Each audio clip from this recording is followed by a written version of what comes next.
just like our mission of being, right, of wasting time with others. And Robert may not have understood that that's what you were doing, or he wouldn't have called it that, right? But it truly is just giving Robert that one gift that he can't repay, right, his time, but he can reciprocate. Like, I'm just being here with you as well. People of Creston City, people of everywhere around the world, this is David Christopher Pacheco. Hi, my name is Kimmy. My name is Arthur Ortiz. Been in Denver since 1973. Okay, so let's just talk in circles for a little bit. Just talk in circles, just shoot the breeze a little. Yeah. You know, they see beyond what I look like.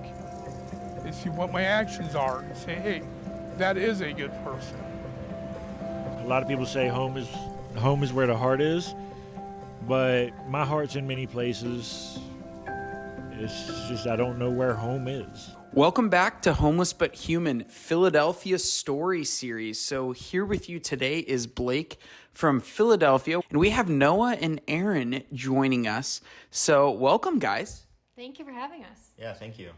So tell us a little bit about yourself, right? When we do these series, we like to highlight a street route, a team that goes out to the same route every day. So if you guys wouldn't mind introducing yourselves, telling us where you're from and what year as a missionary it is, and then just giving us a little background on your street route. Yeah. Hi, I'm Erin. I'm a second year from Toledo, Ohio.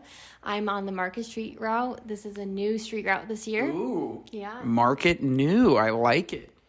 Yeah, my name is Noah. I am a first-year missionary from Mesa, Arizona, and I am also on Market. So tell us a little bit about Market. What's the feel? I like to say this, you walk into a room, you get the feel, the atmosphere. Tell us what Market's got going on, what it's like, and what your homeless ministry looks like there. Yeah. So we're on Market Street, and it's a very busy, chaotic street. There's a lot of passerbys, walkers, shoppers, locals. So it's just like a lot of mixture of a lot of people. Yeah. A lot of times we see like one-time friends, not our consistent friends. So it's fun just like to introduce and see all the people that we meet. And then on the outskirts of our route, we go to Washington Square, where we have more of like our regular friends on the street we meet. And along the way, we do see other regular friends. So yeah, because when we talk about these routes, right, like you can actually tell a lot about the people, the homeless on our routes, right, our friends, based on where they are. So if you're a homeless individual hanging out on Market Street, you're not afraid of crowds, you're not afraid of high traffic. I mean, does it seem kind of chaotic? Like, would you say if there's a typical personality you're finding on the streets there? Yeah, it's very chaotic there. I feel like those that are, our friends that are on the street, they're very much used to having a lot of traffic there. We see a lot of our friends sleeping, and through it, there's construction. It's really loud there in certain spots, and yeah, it's a very much a loud environment that, the personalities that are there probably used to it, and yeah, they kind of just drown it out, drown out that noise. So how many people do you guys have on your team? Who else makes up your route? Yeah, so there's me and Erin, and there's also Devin and Maria. Oh, I love it. So 4 of you heading out to Market Street. And as we know, right, the amount of souls we encounter on the street, so many beautiful stories. Are there any stories or encounters you guys have had that have just made a real impact or are worth sharing? yeah, we have a friend named Rocco. He, we see him quite often. He's a lot of times down in the dumps, not looking at the world in the positive light. So we try to bring some positivity and meet him where he's at in that. Yeah. He often comments about how a lot of people walk by and don't say thank you or hi or good morning, and he kind of gets discouraged about that. And especially like nobody gives me anything, or nobody gives me a glance or pays attention to me. So Which would be brutal on Market Street. Yeah. That's a lot of people. Yeah, a lot of people just walking by and just like very disheartening and very isolating on his end. But one day we approached him. He had his cardboard sign, and he had a couple highlighters that he found in the trash can and was coloring his sign. And Maria asked him, what's your favorite color? Trying to break the ice and to get him to talk a little bit. And he didn't really share a lot. So I was like, well, my favorite color is pink. And he's like, And then he looked down and he had a rubber bracelet on his arm and his wrist, and he gave it to me. So it's very sweet of like, wow, like someone who talks about not receiving things just like didn't think about twice about giving me the Was it bracelet. pink? Yeah, it was pink. Yeah. That's the whole reason why he gave it to me. Yeah. But yeah, so it's just like, so such a gift to like, yeah, that I received a gift from him and he didn't have anything, but it happened to be pink. And yeah, just like the Lord worked through that. So do you guys see Rocco a lot? Yeah, we see him out quite a bit. Some days he's in a talkative mood. Some days he's not. We'll just say hi and continue on our route. But when he is willing to talk with us, we like to share stories with him. Yeah, and you know that like that shows a comfortability, right? Rocco was showing like, hey, I'm comfortable with these people. Like I have something. Here it is, and maybe it meant a lot to him or nothing. It's like that's the crazy thing is like we know that and we know the possessions in our own lives, but still. The fact that he even thought of giving it to you, right? Like you sharing, like, my favorite color is pink. He could have been like, well, that's annoying, or he could have been like, thanks, Erin, I didn't ask, but it's like just being like, how can I like meet that? How can I give to her? I kind of love that. Like the thoughtfulness of the poor is very surprising. And there's just so many times that happens. We see the poor giving away half their sandwich to another homeless individual who needs it, or they're seeing that, some aren't this way, right? But others are like, oh no, there's more who have it worse than me. And just that willingness to share, that willingness to give. I love it. Mm-hmm. I love it. Rocco. How about you, Noah? Yeah, so one of our friends on the street, his name is Robert, and this is pretty early, like a couple weeks ago, I would say. And yeah, we were on our street route. It was all four of us. And yeah, we were passing by someone that was laying down near one of those steam vents near like outside of a building. And I didn't recognize him initially, but Maria actually was like shouted like, Robert. And I'm like, oh, you know him. Because he was laying down. I wasn't quite sure if we could approach him, but Maria was just like, oh, I know him. So I'm like, great. And yeah, we approach him, we sit down with him, and yeah, we start just casually just talking with him, like, how you doing, Robert? And throughout all of this, we're all just sitting on this corner, and throughout it, he was also panhandling, or he was also asking, like, kind of cracking a joke out to people, like, yeah, like saying something and then asking for money, and then there was just a lot of just seeing him getting rejected a lot through it all. And it was just hard to see where he felt really defeated, as I could just see it across his face, or he would like play it off as a joke in a way, but it was demoralizing. Yeah, it was hard to see that. But yeah, after a little bit, there was one man that actually stopped, and he asked, what do you need? And Robert was like, a coffee? And this man responded, Starbucks good? And Robert said, oh, Starbucks is too expensive. Go to 7-Eleven. They're cheaper. Go there. And then the man paused for a second. And he said, you're worth Starbucks. Oh, my goodness.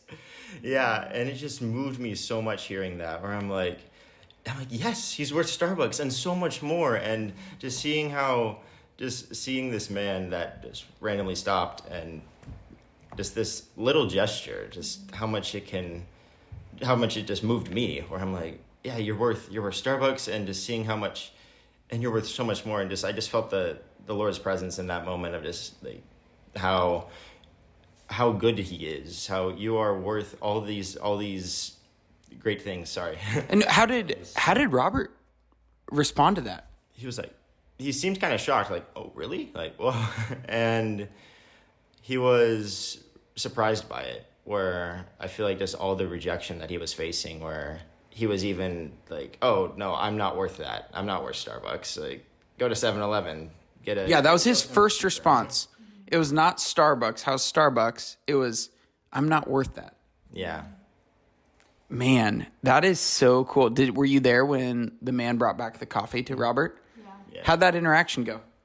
It went really well. It was pretty brief. Once he got the coffee, I feel like also where I think Robert was a bit surprised that he came back with the coffee as well. Like, oh, you were telling the truth. Yeah. And Yeah, Robert seemed really grateful in that moment for that coffee, and the man just kind of went on his way, and yeah, there wasn't too much more of a conversation there. And yeah, another thing with Robert was there was a point where he expressed his desire to go to the bathroom, and we were like, oh, we have to go too. So we kind of were getting ready to leave because it seemed like the conversation was winding down a bit. But as we were kind of like getting up, he's like, you leaving? Like, almost like he was saying, oh, you should stay. Like, oh, don't go yet. And we're like, oh, no, we got to run to the bathroom really quick, but we'll be back. And he's like, okay, I'll go too. So then we ended up like running to the bathroom and coming back, and he was still there waiting for us. And yeah, just showing, it's one of those things where even if a conversation isn't going, like the conversation isn't very active, where we're just kind of sitting there, just sitting with him, we're realizing that Robert really appreciated that, where he just enjoyed having our presence there. And that is really cool. So he was like, the conversation wasn't blossoming right before you guys left to go to the restroom, you're saying? Yeah, it wasn't really blossoming. We were kind of gauging like, oh, maybe it's time to leave. But Robert kind of chimed in like, oh, you're leaving? And we're like, no, we don't have to leave. Yeah. And we can come back. Like that little invitation, like, no, I want you guys to stay. Yeah. Right, and we talked about that. Gosh, the other Philly podcast, we talked about this as well, of just like our mission of being, right, of wasting time with others. And Robert may not have understood that that's what you were doing, or he wouldn't have called it that, right? But it truly is just giving Robert that one gift that he can't repay, right, his time, but he can reciprocate. Like, I'm just being here with you as well. How's that for you, Erin, on the other side of those stories as well? Yeah, it's a gift of like, we're there to give of ourselves and our time. And like, it kind of also dignifies our friends of, we're kind of like on an equal playing level. Like, we're not trying to up on each other. Like, no, we're just like friends, just enjoying each other's presence and company, and growing memories with each other. And yeah, it's just like a gift to be, I'm like, wow, this is my job. This is what I'm called to do for a year. It's such a gift. And a lot of times all our friends just like want people to say hi and recognize them, and just to have the opportunity to stop and like talk with them is such a huge gift, and they really appreciate that. So yeah, gosh, that Starbucks story is so wild though. Like, no, you're worth Starbucks. Mm-hmm. But what was your reaction to that? Obviously Noah shared, but how about you, Erin? Yeah, it was a true gift of like our friends realizing their own dignity, and by us spending time with them, it kind of helps them see that, but in a material way of like, wow, like I don't need the $3 cup of coffee. I can get like the $6 cup of coffee. It just like helps us re-dignify our friends in a worldly sense, but also just like a heavenly sense of, you were made in the image and likeness of God, and we see that, and others see that as well. Yeah. Thank you guys so much for sharing. We love it. And yeah, just so many good lessons from you two today that we can all apply to our lives in many ways, right? The reality of rejection, and also just the beauty of that person on the street corner. So thank you all for listening. Thank you two for being here. God bless, and we'll see you later from our Philly street stories. See you guys. Bye. Thank you. Peace. Thank you for joining us on Homeless But Human today. In order to keep producing this content for you all, we invite you to consider joining our known and loved monthly giving community. This is one of the most impactful ways that you can join us on mission. Your monthly gift sends missionaries out to the streets day after day and helps us to continue recording and sharing our podcast. It's our vision that every city not only has soup kitchens and shelters, but communities who are committed to helping the homeless know that they have a home in us. And what is home but a small taste of Christ's infinite love? Visit christinthecity.org and make a monthly gift today to join our known and loved community. And if you enjoyed today's episode, do us a favor and go hit subscribe and leave a review. To get more involved with the mission, visit christinthecity.org.